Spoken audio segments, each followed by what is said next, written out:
Reading with Joan. Hi kids, we are back on another edition of Reading with Joan. I hope you have fun as you join us as we read the various books we have on the show. Reading with Joan.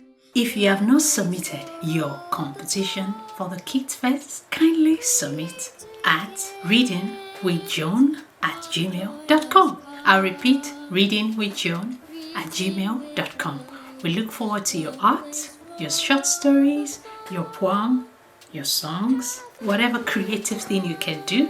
We look forward to having you, and hopefully before the deadline on the 27th of July. We'll see you soon for the next story. It is right to have fun with each other and be friends with one another. So Hi everyone, welcome to RWJ Storytime. Today we're reading Black and British and we're starting a new chapter. We're reading about the Victorians, like it says down there. Okay, let's start. Victorians, who started in 1837 and ended in 1900. By the time Queen Victoria came to the throne in 1837, Britain had already made laws to ban both the slave trade and slavery itself. The next year, enslaved people in the British Empire would finally be free. Okay, let's start reading about the West Africa Squadron. It took more than laws to stop the slave trade. In 1808, and the ban on the trade started, the Royal Navy stepped up to enforce it. Suddenly, the Navy switched from protecting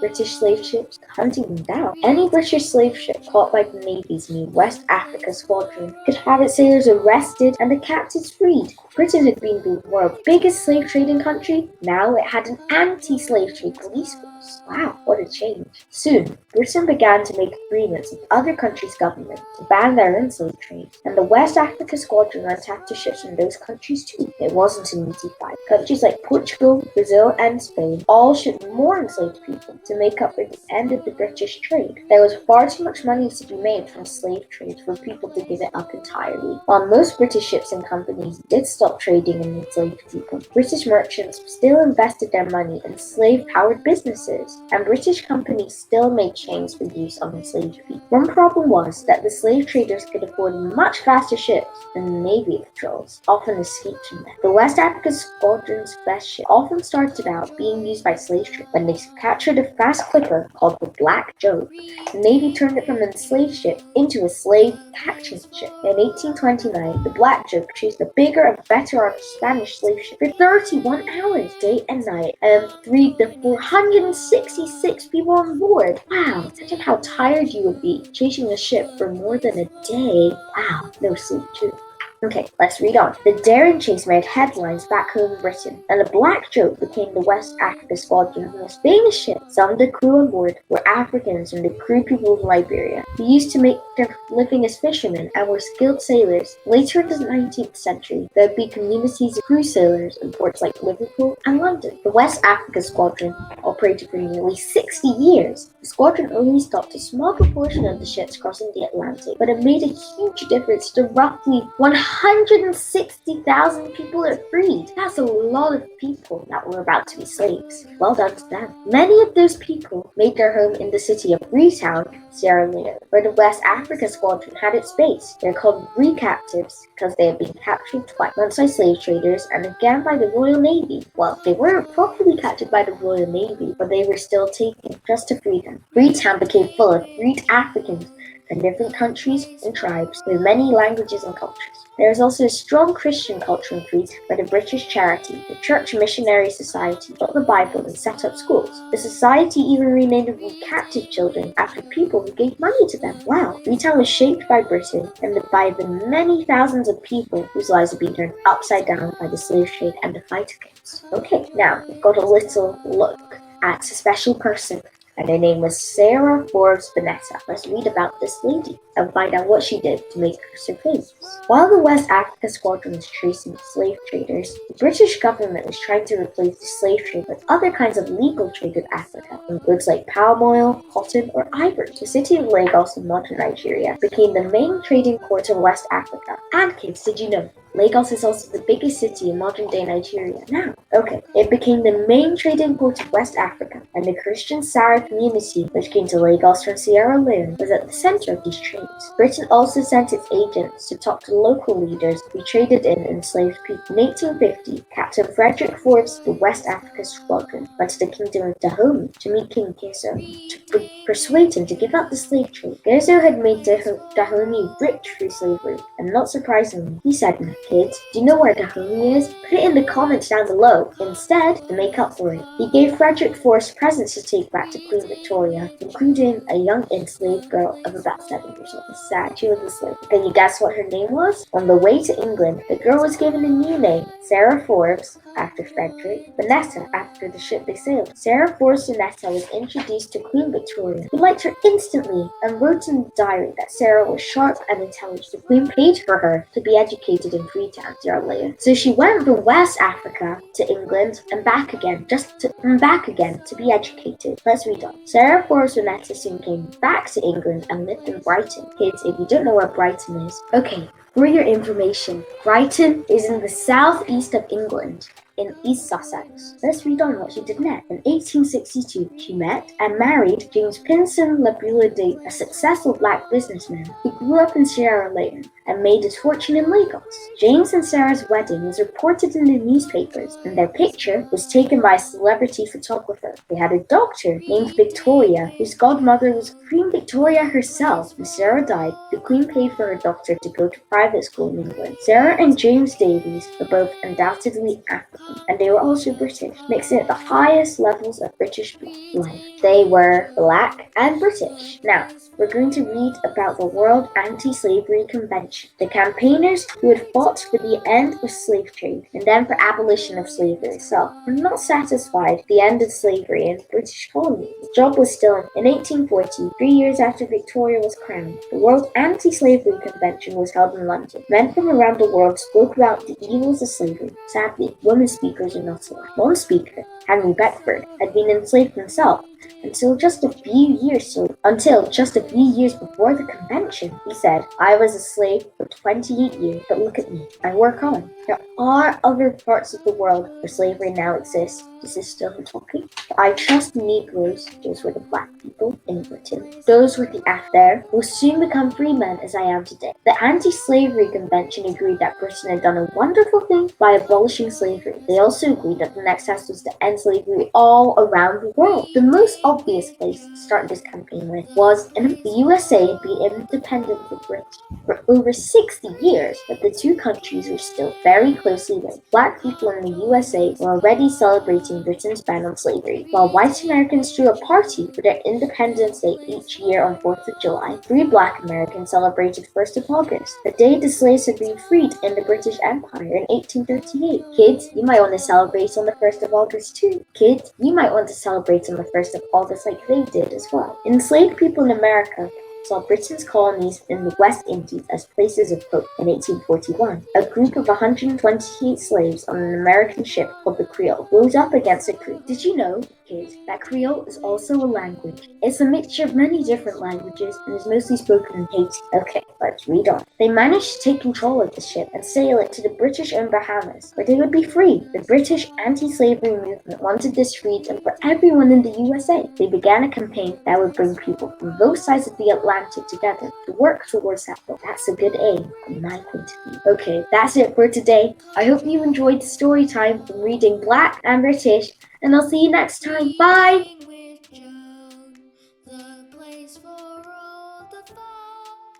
Hi kids, I hope you're having a wonderful time and a lovely Easter break. I am, although I'm almost rounding up mine, but I can't miss the opportunity of coming to read to you. Once again, we're reading from Tales from the Caribbean, and we've been having a lovely time reading. Remember last time? Our lesson was don't be choosy, and all that glitters is not gold. So let's find out what we're going to learn from the story today. The title of our story today is based on an Asante story brought over to the Caribbean. That means it's from Ghana. People say there was a long time ago when animals were different from how they are now. Many animals walked on 2 feet as people do, and they spoke with words. Where Asante, the mischievous spider, was one such creature that though he had 8 legs, he spoke with words. Bear Asante liked to go to parties. He liked to make sure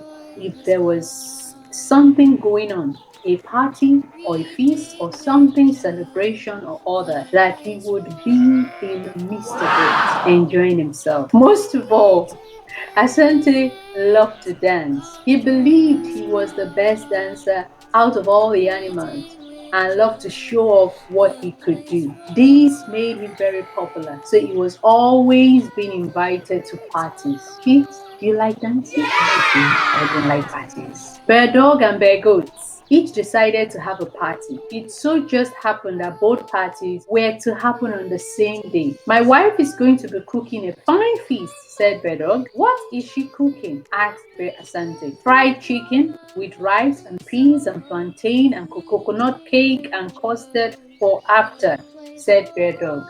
That makes me really hungry. Bear Asante liked to eat. Some folks called him greedy. Bear Asante would say to them was that he simply liked to eat good food and lots of it. That sure sounds like good dinner. I'll come to your party, Bear Asante told Bear Dog. Good. My party is tomorrow. It starts at 3 o'clock. I live in the West Village, Bear Dog said, handing Bear Asante a note with his address on it. No problem, said Bear Asante. Now, not long later, Bear Goat appeared to Bear Asante and invited him to his party. Another one? Bear Asante answered the same way. What is your wife cooking? Kalalo, lobsters, pepper soup with dumpling, and she's even making some chocolate ice cream. That sure sounds like good dinner. I'll come to your party, Bear Asante told Bear Goat. Good. My party is tomorrow and it starts at 3 o'clock and I live in the East Village, Bear Goat said. No problem, said Bear Asante, although he knew there was most certainly was one. Never before had Asante been invited to two parties at the same day at the same time. This is going to be difficult, especially considering that parties were at the opposite ends of the islands. Folks began to wonder how Bear Asante was going to decide which party to go. The next morning, Bear Asante rose bright early and put on his good suit. It so happened that some Bear Asante's children had fallen sick, so Bear Asante's wife had told him she would not be joining him that day. Can I come? Can I come? Cried Kume and Kewe, the two children that were well. They got dressed quickly and accompanied their father. Don't bother to cook any supper for us, Bear Asante told his wife. I'm sure we will be full from eating two dinners when we come home this evening. Bear Asante set out to go to the parties with his two sons. Most animals in the village had been invited to one of the parties, so they all came out of their houses around the same time and walked towards the main road where Bear Asante and his sons. It's sure going to be a good party, Bear Dog's house, said Turtle. Bear Goat's party is going to be better, Bear Cockerel said. Bear Asante laughed and bragged about how he had been invited to both and how he's going to have a better time than all of them. For most of the journey, the routes to both parties were the same way, and all the animals chatted and together and shared their excitement as they walked. Eventually, they reached a crossroad with a big sign, West Village to the left, East Village to the right. It was there those who were going to Bear Dog's party turned left and down the west road to the West Village, and those who were going to Bear Goat's party turned right down to the east road to the East Village. Finally, it was only Bear Asante and his two sons that remained, trying to work out the way to go first. I'll go to Bear parties first, said Bear Asante, finally making a decision. He told the two boys to follow him down the west road to the West Village. I'm sure I'm looking forward to the fried chicken, Bear Asante said. Me too, said his two sons. And the three walked a little way down the west road, and suddenly Bear Asante stopped. I have a thought, he said. Maybe we should go to Bear Goat's party first. The kalalo,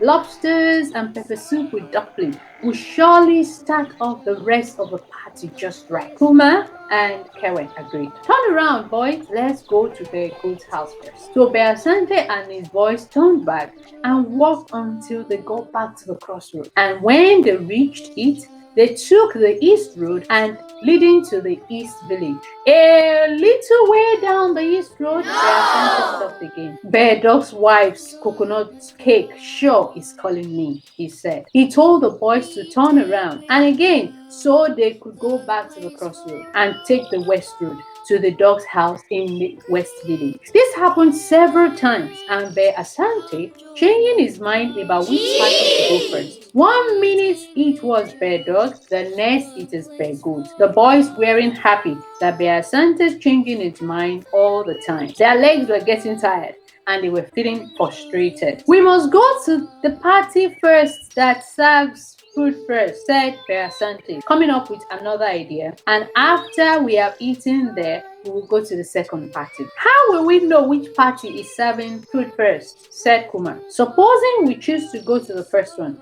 and when we get there, we find that they've already eaten, said Kenwe. Bear Asante thought Kenwe had made a good point. That would be disastrous. Bear Asante certainly didn't want to miss out on any of the dinners. I'll think of something, said Bear Asante, but he was running out of ideas. By the time the children were tired and hungry, then Kuma had an idea. Father, you send Kewe and me to the party ahead of you.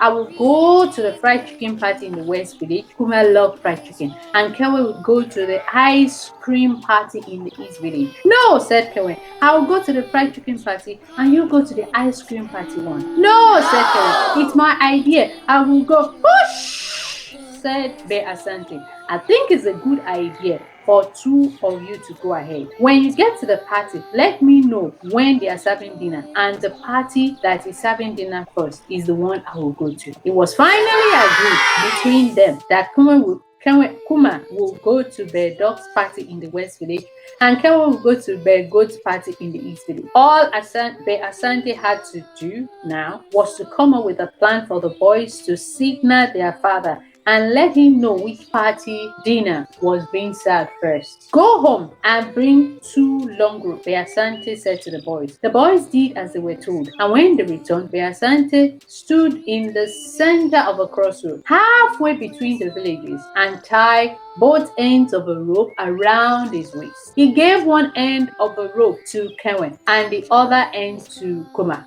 Then he said to Kuma, follow the west road to the West Village and go to Dog's party. And to Kewe, he said, follow the east road to the East Village and go to Bear Goat's party. And to both of them, he said, when the food is being served, I want you to pull out the rope hard. That way, Bear Asante would know which party is serving food first, and he would pull the rope to the direction of a party immediately. That way, Bear Asante would know which party was serving food first, and he would be pulled to the direction of a party immediately. So Kuma went to the West Village, and Kewe went to the East Village as Bear Asante has instructed them to do. Bear Asante waited at the crossroad for signal. When Kuma reached the Bear Dog's party at the West Village, the music was playing loudly and people were dancing and having a good time. Before long, Kuma joined in with them. He was a great dancer and he learned a few steps from his father. After the dancing, the guests at the party played games, sang songs, and joked around. Kuma enjoyed taking part in all the festivities. It was a great party, but Kuma never once let go of the rope that his father asked him to hold. Kewe was also having a good time at Bear Goat's party in the East Village. There too was music and playing hard and people were dancing and having a good time. Kewe was the life and soul of the party and taking the center of attention as his father would have done. The guests at Bear Goat's party played games, sang songs, and joked around. Just like his brother at Bear Goat's party, Kuma obediently kept hold of a rope, just like his father had asked him to do. Meanwhile, at the crossroad, Bear Asante was getting bored and hungry. He was dressed in his good suit, ready to go to the party with nothing to do but wait for a signal. He waited and waited, getting hungrier and hungrier, and getting more bored and more bored. At about 4:30, Goat stopped the party in the East Village and announced that the dinner was about to be served. At about the same time, in Dog's party in the West Village, Dog's wife announced that the fried chicken was ready and people could eat. Kuma and Kewe, remembering what their father had told them to do, started to pull the rope straight away. Kuma from the West Village and Kewe from the East Village, as they pulled the rope, Asante, still standing at the crossroad, felt the tug from either of sides. Felt the tug from them on either side. As each son pulled on the rope from the west and the east, Asante could not move in one direction or the other. He was stuck. He tried to move to the west side, but it could not budge. He tried to move to the east side, but he could not do it. Kuma and Kenwe pulled harder and harder and tried to get their father to the party in time for the food. But the more they pulled, the more they could not move from the crossway. As he pulled on the rope, Kuma decided he might as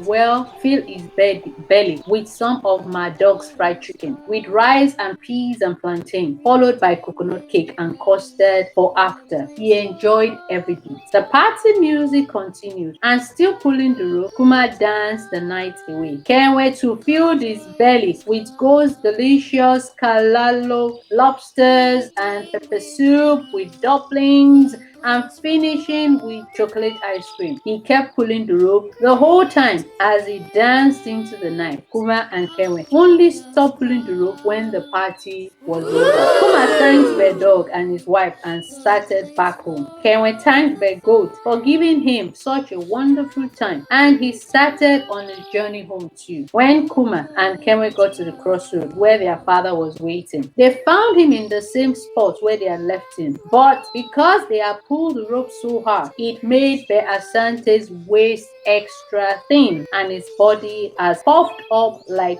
two balloons above and below the waist. And from that day on, that was how Asante looked and how he still looks today. The children did their best not to laugh and tried their hardest not to show how good a time they had at the parties they've been. The more you both pulled on the rope, the more I couldn't move, said Asante angrily. And now I am hurting all over and hungry. The boys took Asante home, and when they got there, he was so vexed and started to yell at his wife. But there wasn't any food for him because he told his wife not to cook. So Asante went to bed on a hungry belly that night, all because he was too greedy and he couldn't make up his mind about which party to go. Kids, are you too greedy to make up your mind? Are you very undecisive? I guess that's the lesson we learned from today's story. Don't be greedy and decide on the option you want as soon as possible. So when you're given something, stick with it. Don't look at another person's thing and don't be greedy. I hope you enjoyed the story. I never want to be like Asante because sometimes making decisions is hard, but we have to learn to make and stick to our decision. Until I see you next time on Reading with Joan, I hope you learned a lesson from Asante today. And a lesson learned is a lesson to be acted upon. Bye. See you next time.